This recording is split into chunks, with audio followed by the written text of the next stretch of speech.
Welcome to the Control the Room podcast, a series devoted to the exploration of meeting culture and uncovering cures for the common meeting. Some meetings have tight control, and others are loose. To control the room means achieving outcomes while striking a balance between imposing and removing structure, asserting and distributing power, leaning in and leaning out, all in the service of having a truly magical meeting. Thanks for listening. If you'd like to join us live for a session sometime, you can join our weekly Control the Room Facilitation Lab. It's a free event to meet fellow facilitators and explore new techniques, so you can apply the things you learn in the podcast in real time with other facilitators. Sign up today at voltagecontrol.com/facilitation-lab. If you'd like to learn more about my new book, Magical Meetings, you can download the Magical Meetings Quick Start Guide, a free PDF reference with some of the most important pieces of advice from the book. Download a copy today at voltagecontrol.com/magical-meetings-quick-guide. Today, I'm with Greg Galle, the co-founder of Solve Next, where he uses the power of simple and straightforward language, frameworks, tools, and techniques to deliver positive impact at key moments. He's also the author of Think Wrong. Welcome to the show, Greg. Oh, it's great to see you, Douglas. You too. I wish we were in the same room so you could be controlling it and I could be watching you do it. I know. I do have this fantasy of having a table with boom arms holding the mics and we're kind of smoking cigars or something. I don't know about the cigars, but it would be nice to have a conversation across the table. That would be lovely. Absolutely. Maybe a bottle of bourbon. Yeah. Mark Maron does it in his garage. There you he go. even had Obama in his garage. Oh, yeah. So, I listened to that episode. It was great. There's something stuck with me from that episode, which was sort of depressing, where Obama talked about how hard he was working to create a 2% change in the trajectory of the country. And I thought, wow, that's such a small little movement. But his point was, if you take this thing that's, the size of this country and you shift its direction by 2% over time, that's massive. So, yeah, I do remember that episode. It's it takes lots of effort to move big things, for sure. Yep. And, it makes me think of a concept that I'm a huge fan of, which is kind of local solutions to global problems. Making these small shifts. Absolutely. That then can have these big amplification effects. Yeah, absolutely. It's funny. I know from some of the conversation we've been having that we'll get to the topic of sort of the surprises that have happened in the last 18 months. One of the surprises for us was we got a call from a guy named Daniel Baritica. He took part in our first Think Wrong Facilitators Intensive that we did in November of 2016. And he came up from Colombia. He was running a nonprofit there that he had founded. He had reached out to me and talked to me into giving him the nonprofit discount and made his way up. And we re-engaged at the beginning of the pandemic. He reached out again and sort of updated me on what he'd been doing. And one of the things that has emerged from it is something that I'm super excited about, actually, which I haven't shared with you, and that is that we're starting a global partners program. And that's interesting. But what I think is really interesting about it is that we're looking at scaling the impact of what we do through local people in local markets. And the idea there is it just, as you said, what's the positive impact that you can drive when we actually partner with local people, we train them, we give them the tools and the knowledge that they need to do this kind of work in the community where they're fluent in the culture, they're fluent in the economy. They live in the local economy. So, it's one thing to pay somebody who lives in Austin or somebody who lives in the San Francisco Bay Area to come to your country and do work. You're automatically paying a premium, as opposed to if you're in Medellin, being able to hire somebody in Medellin, Colombia, to come and do that work. As you shared that, I just think there's actually an interesting business model that makes that possible as well, to engage people locally and to actually find people who are going to be more effective than you. They know the language, they know the culture, they know the nuances of the place, and can actually affect change in a really powerful way. So, sorry to jump right onto that, but no, that's great. Yeah. I think it expands beyond just the local, regional kind of cultural stuff that you might find in communities, whether it be personal or just sustaining the community and the way people live, but also inside businesses, because the people that are on the edges are the ones that have the latest information. Yep. And the information's constantly changing and evolving. And so to your point, these folks that are in the local environment are the ones that understand the rituals, understand what's happening, what's unfolding. And if you take that to a national level as well, if we're so focused on shifting policy, by the time the policy changes, the thing that it was seeking to achieve might have shifted already. Yeah. Unless we're like getting into the actual moments that matter. To come back to your language, Yep. it's what are those key moments where positive impact is needed? Yeah. No, that's absolutely right. I love the idea you're sort of touching on of the people at the edges in these places. So if you're a multinational, then people in some of these maybe more remote markets or places that you don't pay attention to are actually they're living at the edge of something that could be really beneficial, whether that's economic or social or environmental, whatever it is. We do some nonprofit work in the human trafficking space, and you're always in edge environments when you're doing that work. And there's really exciting innovation that happens there because it's not bound by the question of how are we going to get this policy through Congress and the Senate, or, it's how are we going to engage with local people and do meaningful work with them that actually, in the case of the trafficking space, that inoculates populations from trafficking. It's like I did a little work in that area too. And the startup we were consulting and helping with were really focused on this cross-sector communication problem, because it was like these pockets of information that would be siloed. And since the information wasn't flowing, it was difficult for action to be taken, right? And so, especially when you're thinking about local, regional, federal, state law enforcement, Yep. or even like nonprofit groups that might have certain pools of data, that would be really helpful if you started to stitch those things together and look at trends and patterns. Just hearing some of the stories. I mean, I won't get into that because that's not what this podcast is about, but gosh, hearing some of the stories of some of these young women that come from affluent families and basically kidnapped in plain sight, it's like, It's crazy. And it was really interesting that they were taking this kind of collaborative approach to solving that problem. Yeah, I think that's a totally different podcast, as you said, to get into the problem of trafficking. But one of the things that you just mentioned that I think is really interesting is that the cross-sector communication, when you talk about that failure to connect and that failure, like just not understanding, right? And this is to bring it back to the focus of this conversation, the ability to understand each other is, I think, really dependent on being careful about curating a really diverse group of people and making sure that you represent the different communities that are in the ecosystem, right? That are part of the value chain or the ecosystem or the community, however you want to think about that. And making sure that you're hearing different voices. And sometimes you do actually need to have somebody in the room who can help you translate. And I don't mean you don't speak the language like they're speaking German and I don't speak German. I mean, they're speaking DOD and I don't speak Department of Defense, right? Jargon is like a huge barrier to understanding. Yeah. And we all have it. Like we all have our different little sort of local languages. So both, I think, bringing in people who do have these different dialects or different languages that use different jargon, who have different lived experiences and different perspectives, is super beneficial when we're working on a sticky, complex challenge. Having people who can help do some of the translation and make it relevant is really helpful. And also just giving people permission to say, hey, I don't understand what you're saying, right? Stop, right?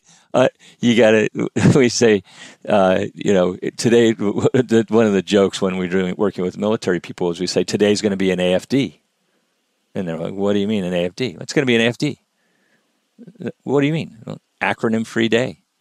Right? Because the military is full of acronyms. It's like everything's an acronym. And, that's sort of like, you're going to just, for today, if you use an acronym, I'm going to stop you and you're going to explain to me what it means. And that's just because it's a sequence of words and not letters doesn't mean I'm going to understand. You're going to have to explain to me what those sequence of words mean too, because they're often super cryptic. I want to roll back a second and talk about something you just said, which was, I don't know. Uh-huh. And I don't know is one of those interesting phrases that I think falls into a bucket of phrases that are nice indicators that you have psychological safety on your team. There are others too, like if you're hearing a lot of like, the problem with that is, or, I made a mistake is another one, but certainly I don't know. Yeah. And I was thinking about this when you were talking about the ecosystem representation, and we can invite all the right people to the room. And sure, we might have blind spots, and that can take a lot of work to try and uncover what the blind spots are. Yeah. But even if we don't have blind spots, we can have everybody in the right room. But if people don't feel safe to say, I don't know, then we're not going to have that true representation because the voices aren't actually heard because they're never activated.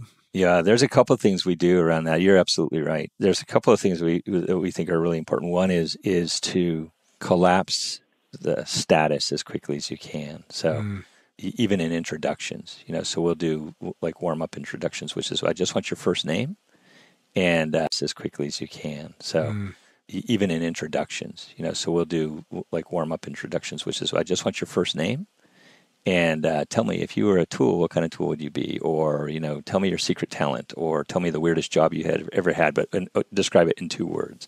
So what happens in that situation is that you're, being very human. I'm going to share with you my name. I'm Greg. My secret talent is, drawing weird faces. Okay. And I'm not telling you what department I'm in. I'm not telling you what, my LinkedIn profile says about me. I'm just sharing something that you probably didn't know about me. And we're connecting that way. We're connecting as human beings. So there's that kind of flattening of status. That's really important. And then I think I did this exercise actually in one of your summits. And that was the what's half of 13 exercise, right? Where you ask people what's half of 13, and very quickly everybody, write it down on your Post-it. When you've got it, put your answer up. So suddenly everybody's in this race to be right. So everybody holds up 6.5. And you say, okay, well, that's one answer. Anybody else have an answer that besides 6.5? And you start to get some of the other answers like 1 and 3 or thir and teen, or, the Roman numeral that's split in half so it becomes 8. And that's useful to get people receptive to the idea of, hey, there are many possible answers to any question. And we actually need to be thinking about the nature of the question as much as the answers. Because if it was just purely a standardized math question, then 6.5 is right. But if you're a second language learner and you ask me what's half of 13, you're probably looking for help with pronunciation. Thir and teen is more helpful than 6.5, right? So I think getting groups receptive to the idea when they're together that, I need to be attentive to everybody and what they're saying, and I actually need to be open to other possible answers. That's another way of kind of collapsing the status that I think is really effective. Yeah, that half of 13 is fascinating because it falls into a bucket of tools that some people might classify it as an icebreaker or might use it as an icebreaker, but we usually call them eye openers. Right? Yeah. It helps people like see a different perspective. It can be really powerful to maybe set up a new way of thinking, right? I interviewed a guy named Paul Sloan. I don't know if you've run into this guy before, but he's been like crowned the king of lateral thinking puzzles. And I feel like that's an example of a lateral thinking puzzle, right? But usually the lateral thinking puzzles do have a one specific answer, but they tricked you into giving the wrong answer. And so you're supposed to think through them in some new way. There's some path that's unexpected. But I feel like in all the work we do and all the kind of setups and games and instructions and prompts and moves and whatnot, we're always trying to get people to engage in lateral thinking. Yeah, I think that's right. There are things that we do also which are about convergent thinking, right? So how do we get aligned? How do we start to come together around something? So sometimes we're moving laterally, we're being divergent and trying to create as many possibilities as possible. And then there are other times where we're seeking some form of agreement, at least to get focus, right? It doesn't have to be that we have the answer, but maybe that we've narrowed it from 100 things that we've generated to 5 things that are worth exploring, right?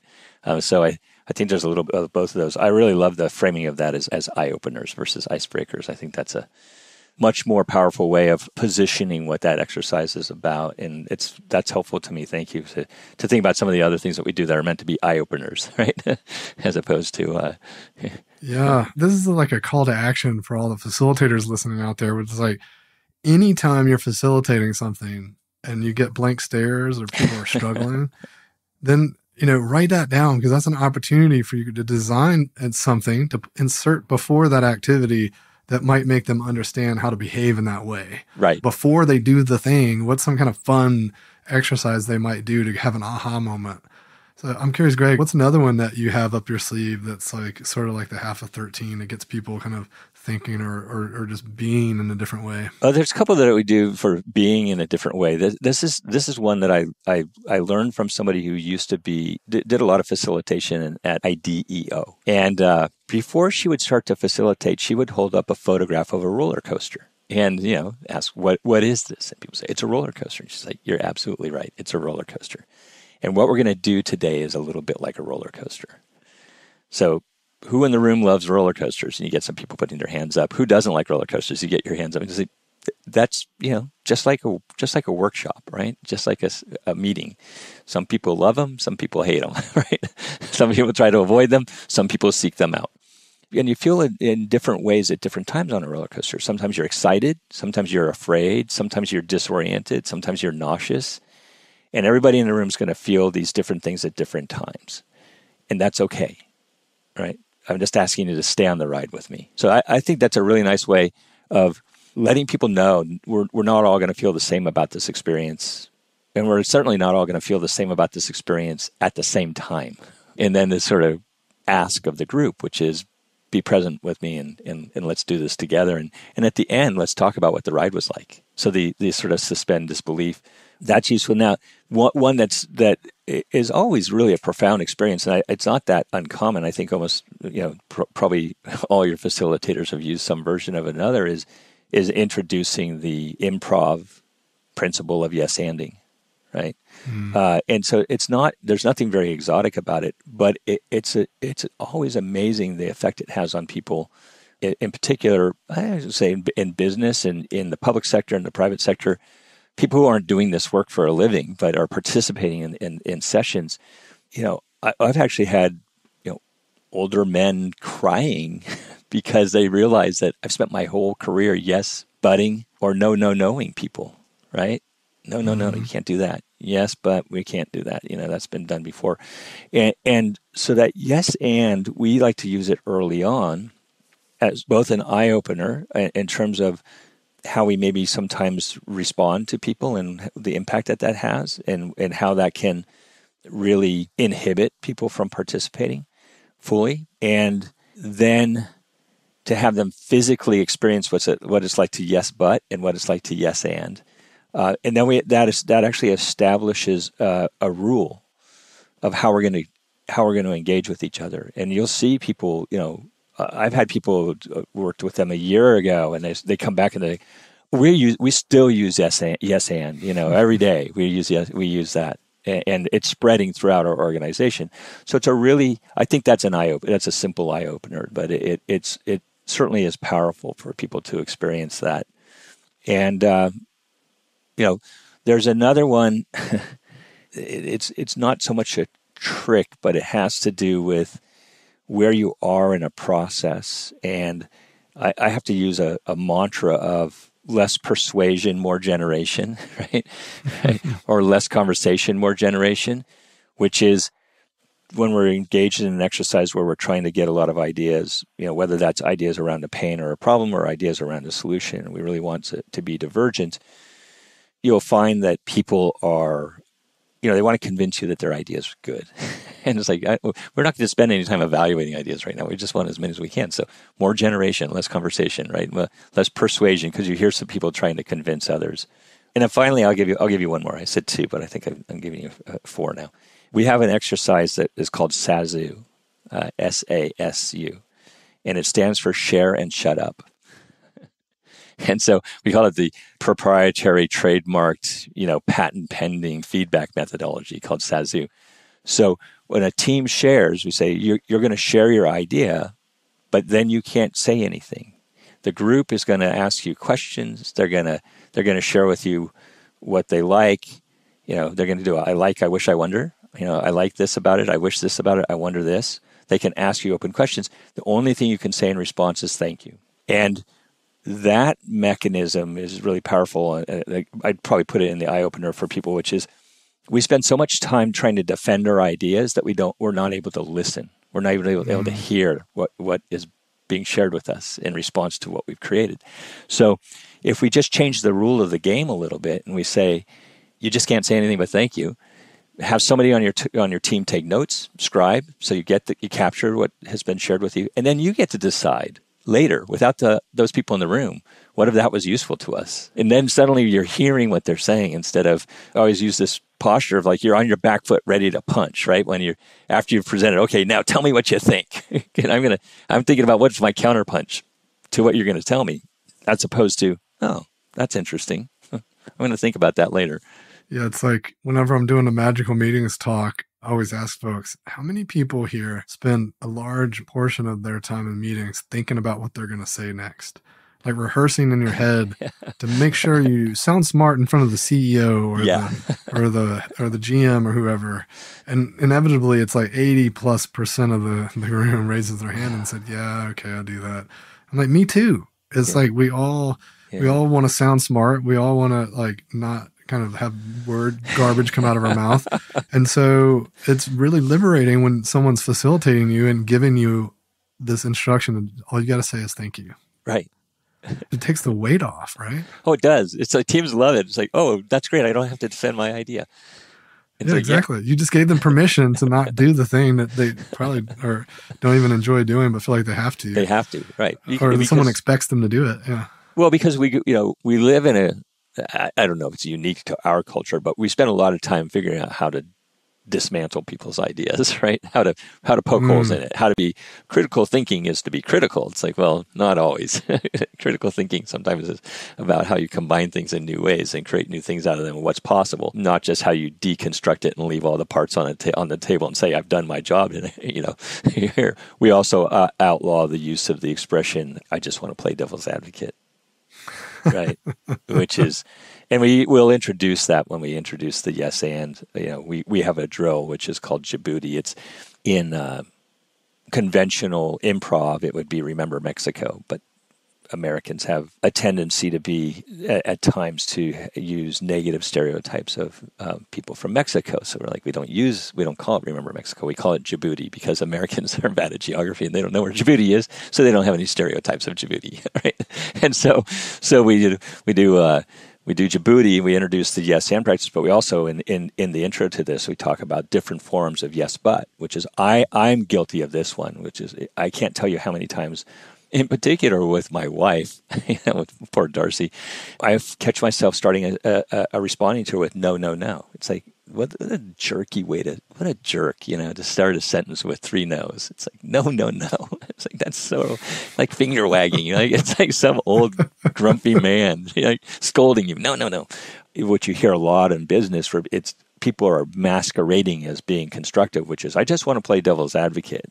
I just want to play devil's advocate is, I just want to tear this idea down before it draws another breath. I want to stop this. It sounds disruptive. It sounds like it's going to be a problem for me. So I'm going to kill it. So I'm going to play devil's advocate. That's another sort of momentum killer for us when we hear that or see it. Let me throw a little curveball at you. Okay. Because I totally agree with what you're saying. Yep. There's another way to harness that energy without totally outlawing it. And the way you do that is by inviting that behavior, by sharing the wrong answer. Because people love to prove something wrong. So as the facilitator, you could be like, what if we did this? And then, and it's a great way to have the room erupt into what? No, we can't do that. And then they start talking about the real juice of what's going on, which can be captured. Especially if I'm trying to map out a state of something or to understand what's going on. I was like, hey, it works like this, doesn't it? And then they tell it, no, it works no, it doesn't work like that. And then they start telling you how it works. But if I just ask them how it works, I just get a bunch of blank stares. That's interesting. So we have a within Think Wrong, there are these 6 practices, and one of them is called Let Go. And the Let Go practice is about really used for idea generation. It's how do we let go of the assumptions and biases and orthodoxies that we bring, period, right? And one of my favorite drills is called Be Stupid. So, which is kind of, it made me think about that, which is we're going to present you with a challenge statement of some sort. And you're going to sit down with the partner and you're going to start making a list of things that we could do to solve it. But they have to be the stupidest things we could do, not the brilliant thing that you've got on your mind. What's the stupidest thing we could possibly do? And so you're partnered up, you're making a list of the stupidest things, and the only feedback you can give to each other is not stupid enough, right? Until you get to like the stupidest of the stupidest, right? So like early childhood development. How might we ensure the healthy development of children from birth to age 5? And so maybe the stupidest thing we could do is like free handguns and liquor, right, to every child, and to be like, wait a minute, that's pretty stupid. And it's like, okay, so that's your stupidest stupid. Now, if you had to start solving from there, what would you do? And then suddenly you're like, okay, hang on a second. So, we have a Second Amendment right to bear arms in this country. And it's like, what would be the equivalent of a Second Amendment right for early childhood development? There's a gun lobby, right? How could we create a powerful early childhood development lobby? And then liquor, everybody pretty much enjoys liquor. There's tons of money spent on marketing it as part of how we celebrate. What can we learn from the liquor industry that applies to early childhood development? What are they doing that we could steal, right? And so suddenly you're starting to disassemble those things and reapply them. You're throwing out the stupid answer. Like, what if I just give you something wrong? It's like, okay, yeah, give me something wrong, and then let's try to solve from there, because we're going to come up with a set of solutions that we just wouldn't otherwise come up with. Yeah, I love it. That's totally a form of lateral thinking. Can we absolutely invert the problem and think of the wrong answer? Or I've heard that referred to as like ideas that get us fired. That's a good one. That's a nice way of, yeah. The one you're not going to bring to your boss. I've got a great idea, boss. Also you mentioned how might we's, and I was recently chatting with my friend Allison Coward, who previously appeared on the podcast, and I was actually talking to her. I do a series called Magical Meeting Stories, where we collect up examples of cool meetings that people have designed and celebrate them. We'll have to collect one of yours sometime. But she was sharing this cool thing. It was a reframing of a how might we. Since you mentioned how might we, it kind of stuck with me. And I'd love to get your feedback on this. But basically she said, what if we?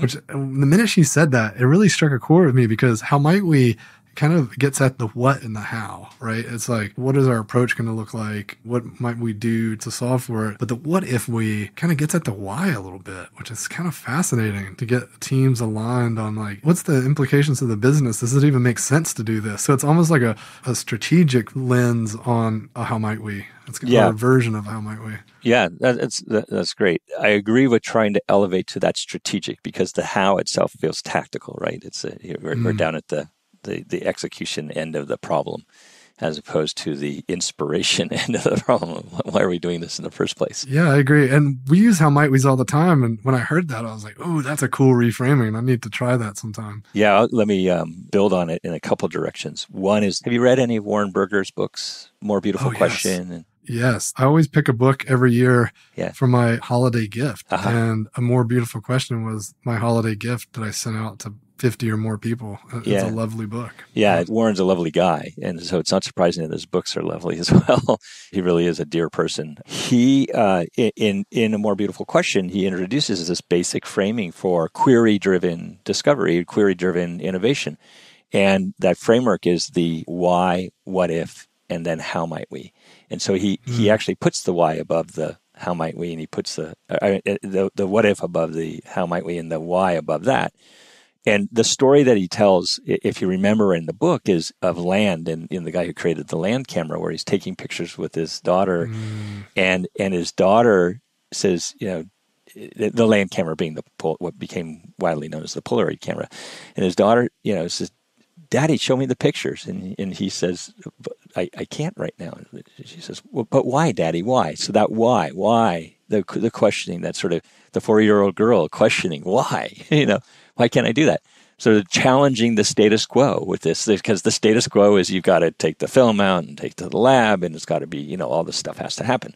That provocative why question got him thinking about, okay, what's a disruptive what if? What if we could take the dark room and everything that happens in the dark room, and think about that, the time, right? This is like, dark rooms are big, right? The camera's little.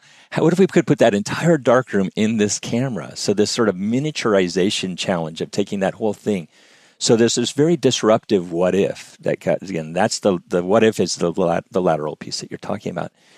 Then he asks the question about how might we actually do that without necessarily replicating a darkroom in a camera, right? So the how might we became part of that. So I think that I love that you're tuned into sort of the strategic importance of a certain question. Like I always say, like strategy is just why. It's like the why, and then the choices that you have that you're going to make. So I love that you tuned into that. The other thing that when we construct challenge statements, and a challenge statement or a problem statement is something that we use when we're convening a group. It's like, this is what we've come together to focus on, right? This is why we're gathering. We're going to work on this. And it's a little bit inverted. It would start with the how might we. So what are we working on? What's the problem space or domain that we're working on? Then we add to that in a way that, right? So it says, how might we solve this problem of, well, let's take one in California. How might we solve the challenge of wildfires and the impact that they're having on people's lives and our economy and on our climate in a way that is respectful of the different needs of constituents throughout the state. And then the third part is the so that we can live in a more harmonious way with the planet. Other species can thrive and survive as we will, right? So we actually do three parts when we frame a challenge statement. We do a how might we, in a way that, and so that. What are we working on? How are we going to go about doing it? Or what are the conditions we're trying to create? And that sometimes ties into sort of the rules or the values that we're going to exhibit and bring to this. And then the so that, what's the impact that we're trying to create? That's the why, right? This is why we're doing it. We want to have this result. So that's another way of maybe sort of take Warren's and inverting it and take the example that you got and get the why in there as well. Yeah, that's cool. I love that that's part of your challenge or opportunity framing. Yeah. And it's so important because I think the number one reason why so many gatherings or meetings fall short or that people leave disgruntled is because of a lack of alignment or understanding around those things. And it can fall in a couple of categories, right? Like some people haven't clarified it. So the participants are spending the whole time trying to figure out what are we doing here? Like, I can't participate. Coming back to your point around the ecosystem representation, what if half the ecosystem that showed up doesn't truly understand why we're there? Right. So they might as well not be there because they can't contribute if they're spending all their cognitive energy trying to sort out what's happening. Yeah. Oh, yeah. Absolutely. Yeah. Yeah. Yeah, we actually spend a lot of time on challenge framing with the groups that we work with. We spend a lot of time up front. We do sessions.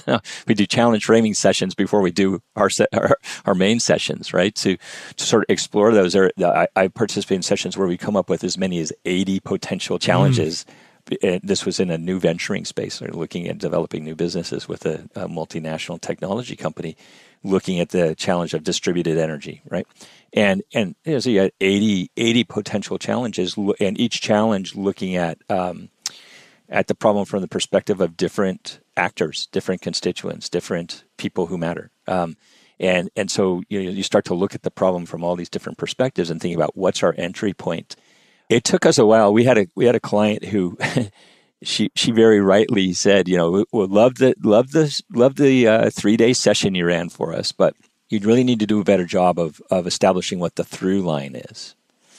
And I know that's interesting. So the through line, and I was like, what do you mean by that? She said, like the story spine, the story arc. What are we? You have to keep reminding people why we've gathered, what we're here to do, and it dawned on me that the challenge statement, the work that we do, it's not enough to just say at the beginning what it is. You have to keep revisiting it. And you also have to allow it to evolve along with the understanding that's evolving in the room, and so we have a drill that we really love to use that's called challenge the challenge. So at a certain point, we'll actually let teams say, okay, this is why we've gathered, but now you get to looking at the problem from the perspective of whichever constituent or actor or group that you're advocating for in the room. You get to rewrite the challenge statement. And what happens when people rewrite the challenge statement is they suddenly take deep ownership of it.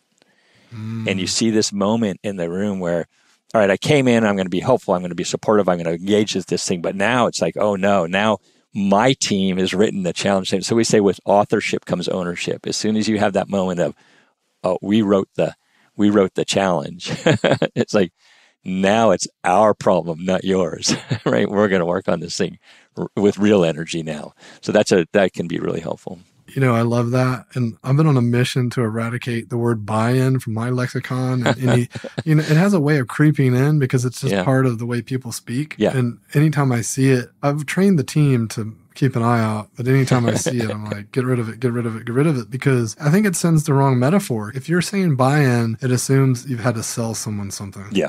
We're in synchronicity here with this authorship as ownership because if people have a hand in making it, then they're going to be deeply, deeply connected to it. And you don't have to convince them that it's a good idea. You don't have to sell it to them, pitch it, anything.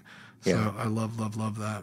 And before we close out, I did want to come back to one thing. And that was something in the pre-show chat that you mentioned that really spoke to me, which was this notion that prior to the pandemic, there were some things that you were resistant to, maybe as an organization or maybe as individuals, and you said you had to embrace them. And I didn't stop you to ask what those things were because I thought it might be fun to just explore it together. But I wanted to come back to it and hear that because I think that's a big lesson for folks because in the work that we do, we're asking people to let down their guards, to move past the status quo. And we have to understand that we do it ourselves, right? Oh, so sure. The pandemic was a nice little lesson to go, oh, yeah. So what are we resistant to? So I'm curious if you have a story to share there.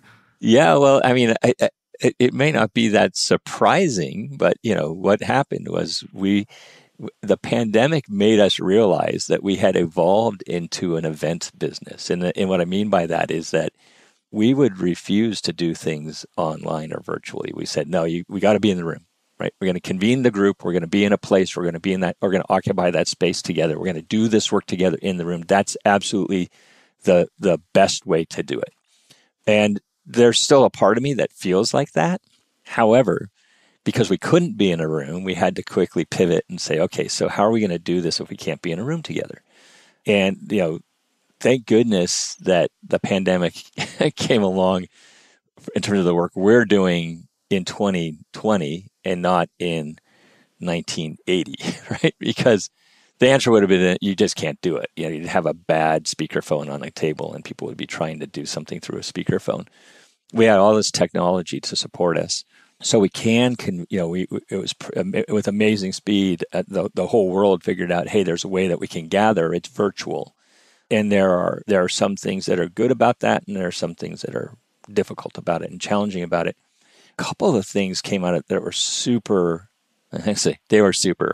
They were great. One was what we found was that the sort of the introverts who, when you're in a room and you're trying to figure out ways to bring them out and give them a way to contribute, that when you're working with these virtual tools, you have the ability for everybody to make contributions anonymously. And what we found is people were a lot more forthcoming and much more generative.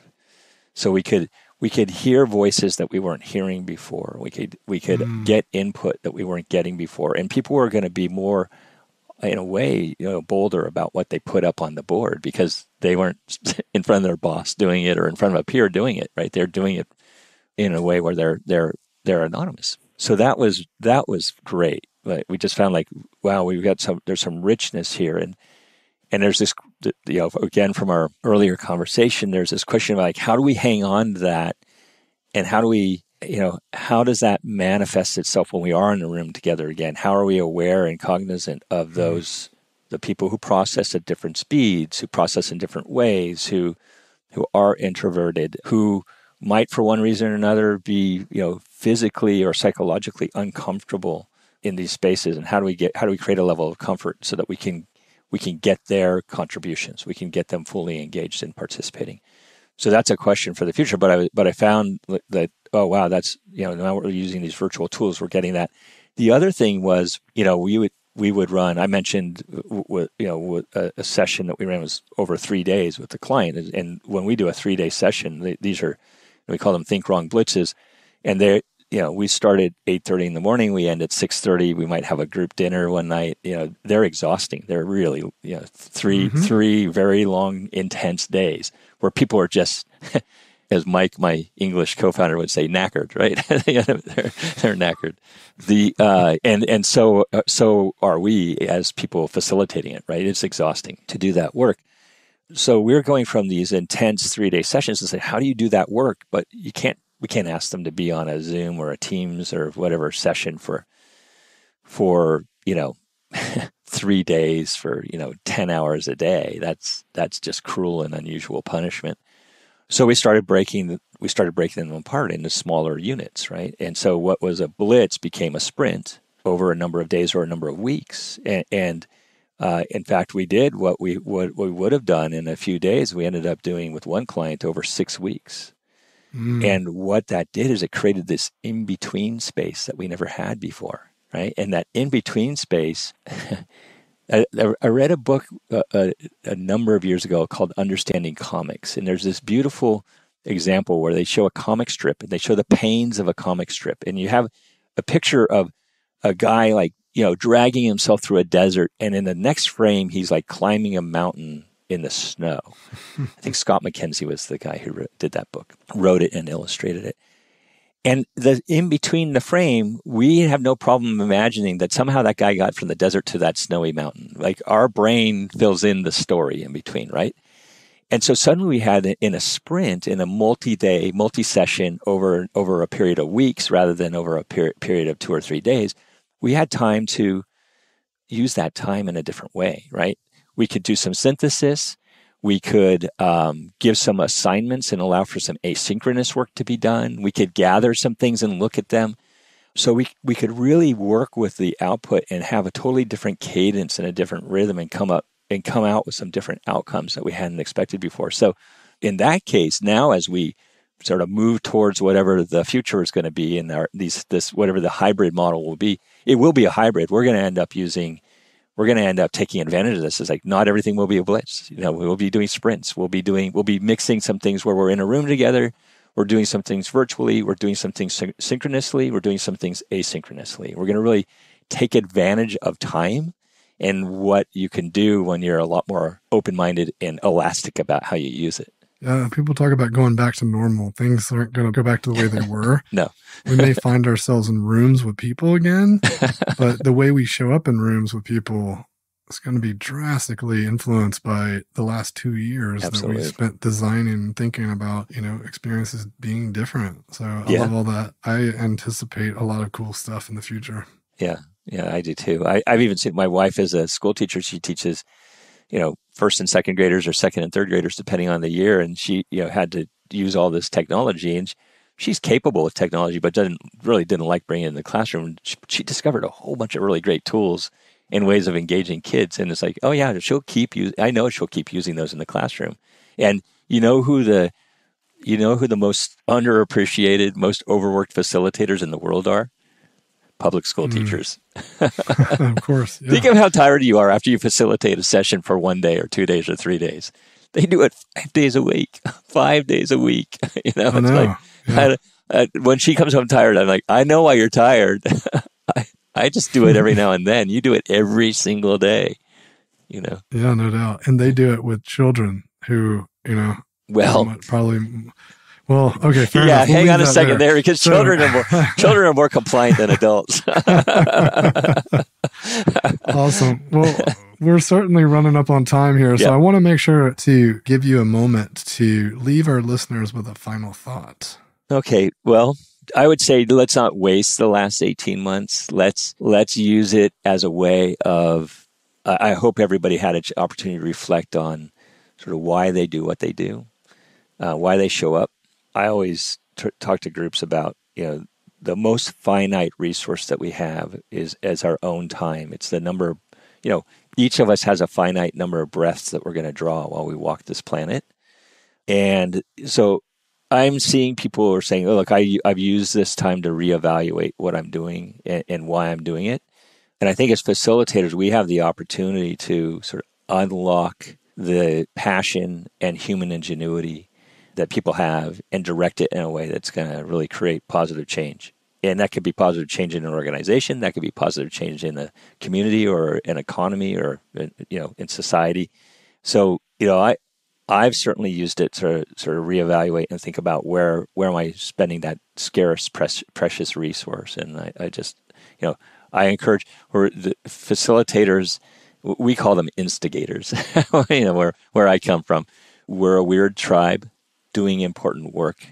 I think that, we have the opportunity to direct an awful lot of passion and ingenuity to things that matter. I just encourage everybody to sort of spend their time doing that, and use your superpowers to make that difference in the world. Awesome.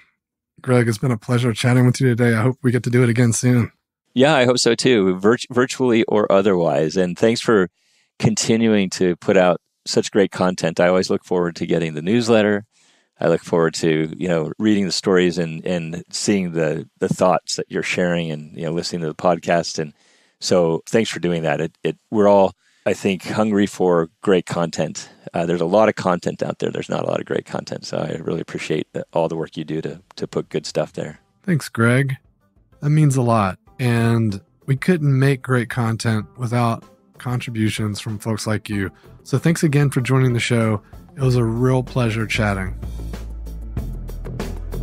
Thanks for joining me for another episode of Control the Room. Don't forget to subscribe to receive updates when new episodes are released. And if you want more, head over to our blog where I post weekly articles and resources about working better together. voltagecontrol.com.